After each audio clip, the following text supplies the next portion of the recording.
Assalamualaikum warahmatullahi wabarakatuh. Kali ini saya akan membahas tentang Pancasila sebagai landasan berperilaku. Indonesia merupakan negara yang beragam. Kehidupan masyarakatnya diwarnai oleh berbagai macam suku bangsa, adat istiadat hingga berbagai macam agama dan aliran kepercayaan. Dengan kondisi sosial kultur yang heterogen atau plural tersebut, dibutuhkan ideologi yang universal, tapi dapat mengayomi seluruh bangsa. Ideologi itulah yang disebut Pancasila. Bapak Pendidikan Nasional Republik Indonesia Ki Hajar Dewantara pernah menegaskan, pengajaran harus bersifat kebangsaan. Kalau pengajaran bagi anak-anak tidak berdasarkan kenasionalan, anak-anak tak mungkin mempunyai rasa cinta bangsa dan makin lama terpisah dari bangsanya. Kemudian barangkali menjadi lawan kita. Di dalam Dictionary of Sociology, nilai adalah kemampuan yang dipercaya yang ada pada suatu benda untuk memuaskan manusia. Jadi, nilai itu pada akhirnya adalah sifat atau kualitas yang melekat pada suatu objek, bukan objek itu sendiri.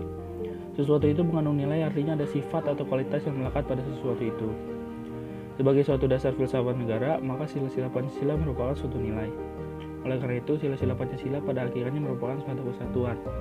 Meskipun antara sila yang satu dengan sila yang lainnya berbeda, tetapi kesemuanya merupakan kesatuan yang sistematis. 1. Sila Ketuhanan Yang Maha Esa. Sila ini nilai-nilainya meliputi dan menjiwai keempat sila lainnya. Dalam sila Ketuhanan Yang Maha Esa, terkandung nilai bahwa negara yang didirikan adalah sebagai penjawantahan tujuan manusia sebagai makhluk Tuhan Yang Maha Esa. Oleh karena itu, segala hal yang berkaitan dengan pelaksanaan dan penyelenggaraan negara, hukum dan peraturan-peraturan, kebebasan dan HAM harus dijiwai oleh nilai-nilai ketuhanan Yang Maha Esa. Untuk perilaku yang sesuai dengan nilai sila pertama adalah percaya dan takwa kepada Tuhan Yang Maha Esa sesuai ajaran yang dianut masing-masing, menjalankan perintah agama sesuai ajaran yang dianut masing-masing, serta saling menghormati antarumat beragama. 2. Sila Kemanusiaan yang adil dan beradab. Kemanusiaan yang adil dan beradab mengandung nilai suatu kesadaran sikap moral dan tingkah laku manusia yang didasarkan pada potensi budi nurani dalam hubungan dengan norma-norma dan kebudayaan pada umumnya, baik terhadap diri sendiri, terhadap sesama maupun lingkungannya. Contoh perilaku yang sesuai dengan nilai sila kemanusiaan adalah tidak membedakan manusia berdasarkan suku, agama, warna kulit, tingkat ekonomi maupun tingkat pendidikan. Menyadari bahwa kita mempunyai hak dan kewajiban yang sama serta hormat kepada orang tua dan guru. 3. Sila Persatuan Indonesia. Dalam sila ini terkandung nilai bahwa negara adalah penjelmaan sifat kodrat manusia monodualis, yaitu sebagai makhluk individu dan makhluk sosial. Negara adalah merupakan suatu persekutuan hidup bersama di antara teman elemen-elemen yang membentuk negara yang berupa suku, ras, kelompok maupun golongan. Contoh perilaku yang sesuai dengan sila ketiga adalah cinta tanah air dan bangsa dengan membeli produk dalam negeri, meningkatkan prestasi di segala bidang, menjaga nama baik bangsa dan negara, dan tidak membeda-bedakan bangsa lain, tidak membangga-banggakan bangsa lain dan merendahkan bangsa sendiri. 4. Sila Kerakyatan yang dipimpin oleh hikmat kebijaksanaan dalam permusyawaratan perwakilan.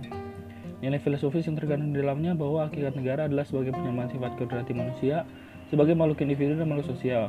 Hakikat rakyat adalah merupakan sekelompok manusia sebagai makhluk Tuhan Yang Maha Esa yang bersatu yang bertujuan mewujudkan harkat dan martabat manusia dalam suatu wilayah negara.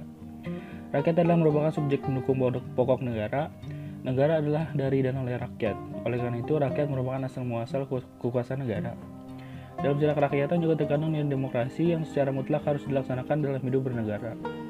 Contoh perilaku yang sesuai dengan nilai sila kerakyatan adalah selalu mengedepankan musyawarah untuk mencapai mufakat dalam menyelesaikan masalah, tidak memaksakan kehendak pada orang lain, mengutamakan kepentingan masyarakat, bangsa, dan negara.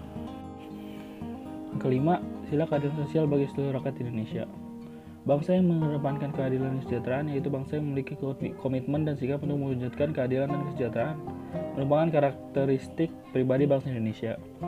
Karakter berkeadilan sosial seorang tercermin antara lain dalam perbuatan yang mencerminkan sikap dan suasana kekeluargaan dan kegotong royongan, sikap adil, menjaga keharmonisan antara hak dan kewajiban, hormat terhadap hak orang lain. Contoh perilaku yang sesuai dengan nilai sila kelima adalah menghargai hasil karya orang lain, berbuat adil dan tidak pilih kasih, serta menghormati hak dan kewajiban orang lain. Berdasarkan uraian yang telah disebutkan, Pancasila memiliki nilai-nilai yang apabila diamalkan, maka dapat menjadi fondasi yang kuat dalam membangun bangsa Indonesia ke arah yang lebih baik. Secara teoritis, Pancasila merupakan nilai-nilai dasar yang merupakan gabungan dari nilai instrumental dan nilai praksis.